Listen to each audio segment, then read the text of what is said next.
Good morning all. I wanted to make a video about the mini terminal. I did do one before, but I'm not sure how widely adopted this has been, but I do recommend it thoroughly. It's a personal recommendation. Now, why is the mini terminal so good? What it does, it takes out a lot of the burden and the stress and the uncertainty about exit. You might be okay on the entry, but you're not sure where to exit. It's difficult.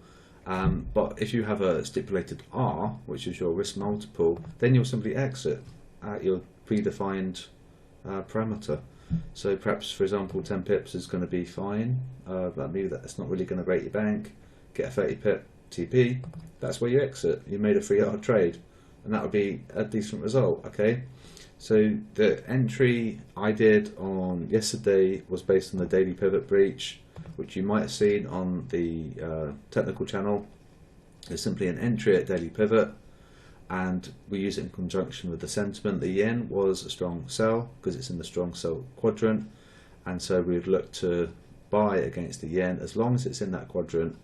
And perhaps a little tip for you is that if you're going to use this technique, wait for two currencies to appear here, because if you've got two currencies, that the yen is weakening against two currencies. If you've got one, it might not be like a given.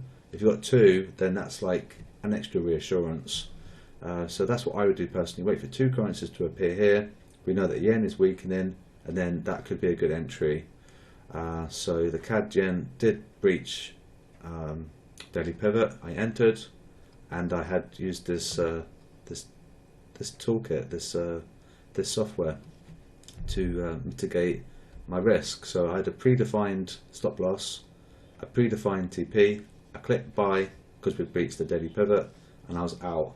And for me yesterday, my stop was tight because I entered at a really good time, and my TP was 25, so that made a 5-hour trade. So it won't necessarily have to be a long video. I just wanted to remind you guys how good this mini terminal is, because it takes out a lot of the burden and the stress as well from trading. And this is just the tip of the iceberg. What you can do is click the maximize button, and then you've got nice features and options. You've got the high-low, you've got your pivot, you've got your candle countdown. What's also quite cool is that you can have the software to stipulate your lot size according to your equity, and so we don't really want to risk anything more than 2%, and then it will calculate your lot size according to that. So that in itself is amazing. If you prefer to manually have your own parameters, that's fine, but if you want to let the software decide for you what size you should have according to 2%, then probably what you'll find is that your lot size is a lot smaller than you think, and this will help prevent any damage to your account. It's going to take you 50 losses to blow your account if you do that.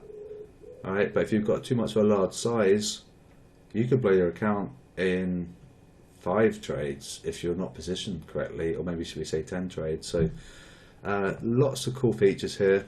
Do get it. It's not really going to hurt, and it's going to take out a lot of the burden and the stress of your exit as well. And you might be wondering, oh, should I take profit now? Well, take profit according to your R. You know, if you've risked 10 pips and you've got 50 pips, then, you know, take profit. That's a 5-hour trade. So it takes out a lot of the emotions, and you're looking at trading at a scientific view.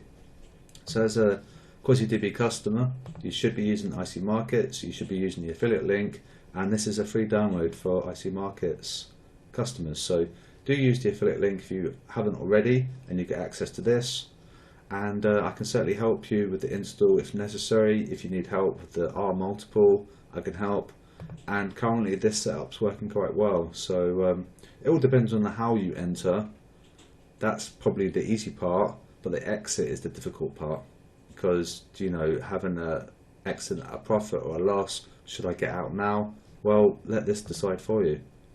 And if you've got a 10 pip stop loss, you just get out at 10 pips. You don't move your stop, and then you wait for a better entry. So it doesn't need to be a long video at all, and maybe use an oscillator for confirmation, but you don't have to.